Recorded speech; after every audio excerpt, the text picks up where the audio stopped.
चलिए, जैसे कि अब हम आपके सामने उपस्थित हुए हैं कुछ बेहतरीन गणित मैथ की ट्रिक के साथ और आपको समझाएंगे कि किस प्रकार से हम क्षेत्रफल और परिमाप को मापते हैं।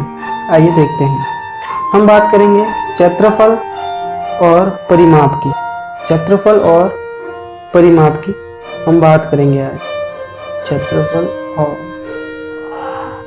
परिमाप, ठीक है ना।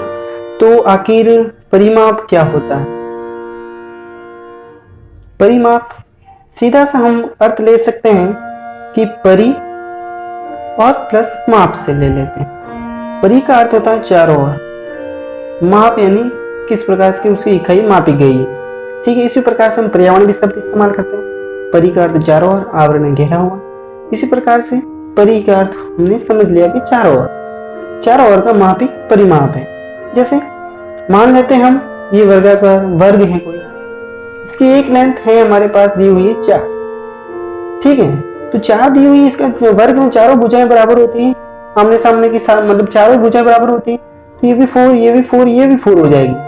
तो इस प्रकार से हमने परिमाप निकालना है इसका। तो इस प्रकार परिमाप निकालने को बोला हमें, इस प्रकार से हमने परिमाप निकाल दिया कि 4 + 4 + 4 + 4 = 16, ठीक है। तो हमने एरिया इस प्रकार से परिमाप जो है हमने निकाल दिया, परिमाप हमने निकाल दिया। लेकिन हमें सूत्र बताया जाता है कि 4 × भुजा सूत्र होता है। तो ये 4 क्यों लगा? क्योंकि 4 भुजाएं होती है, इसलिए 4 लगा। इसी प्रकार से बात करते हैं हम आयत की। तो आयत में मान लेते हैं कि ये 4 है, ठीक है, और ये 3 है। तो अब हमें क्या निकालना है? इसका परिमाप निकालिए। तो फालतू में सूत्र जो हम करते हैं ना, हमें बेसिक को समझना पड़ेगा, आखिर सूत्र डेराइव्ड कैसे हुआ। तो 4 है, ये भी 4 हो जाएगी, ये भी 3 हो जाएगी, क्योंकि आमने सामने की भुजाएं बराबर होती है आयत में। तो इस प्रकार हम सबको परिमाप निकालना है। जैसे ही परिमाप का बोला हमने निकाल दिया 4 और 4 + 4 + 3 + 3 कितना हुआ? ये 8 और ये 3 + 3 6, तो हो गया 14। जो भी इसकी इकाई है वो मीटर, सेंटीमीटर, जो भी हो। तो इस प्रकार से हमने जाना कि किस प्रकार से परिमाप की अवधारणा विकसित हुई है।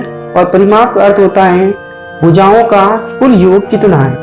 जैसे अब बात करते हैं वृत्त की। एक सर्कल होता है, सर्कल में होती है परिधि, बस सर्कल में नाम सिर्फ परिधि है, बाकी इसका भी अर्थ क्या होता है? परिमाप ही होता है इस प्रकार। लेकिन सर्कल के सेंस में हम इसको परिमाप कहते हैं, यानी पेरीमीटर, या फिर जो ये परिधि हम मापते हैं। इसी प्रकार से अब बात करते हैं हम एक त्रिभुज की, ट्रायंगल की। तो ट्रायंगल में हमें क्या बताया? हम जैसे कि अब ट्रायंगल की निकालनी है हमें, तो हम सिंपल सा क्या करेंगे? ये दी हुई है हमें, तो अब क्या करना है हमें? सिंपल सा 5, 5, 10 और 14 मीटर, जो भी दिया हुआ है इसकी इकाई। यानी कि परिमाप यानी कि भुजाओं का कुल योग कितना है। आइए हम इस पर एक और प्रश्न बनाते हैं। जैसे कि किसी व्यक्ति ने आपसे बोला कि मेरे खेत की चारों ओर बाड़ बनानी है, और जो खेत जो था वो आयताकार था, ठीक है, ये आयत मान लिया हमने। इसकी जो एक थी वो 40 थी, और दूसरी जो इसकी विड्थ थी, चौड़ाई थी, वो 20 थी, मीटर मान लेते, ठीक है। तो अब इसकी क्या निकालनी है? हमें क्या निकालना है? उसने जैसे ही बोला कि बाड़ बनानी है चारों ओर, तो अब हमें क्या निकालना है? क्षेत्रफल निकालना है या परिमाप? तो हम क्या करेंगे?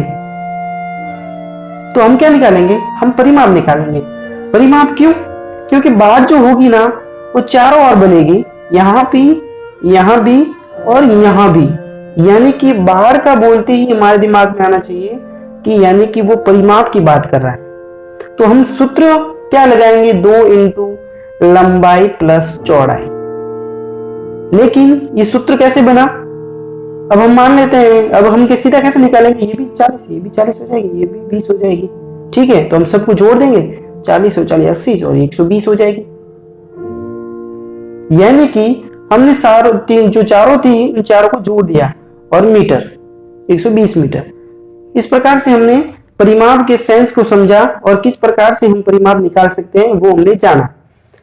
इस प्रकार से हम सूत्र से भी निकाल सकते हैं, 2 इंटू लंबाई प्लस चौड़ाई 120 हो गया टोटल, ये 60 और 120 मीटर। तो इस प्रकार से हम परिमाप को देखते हैं और समझते हैं। धन्यवाद।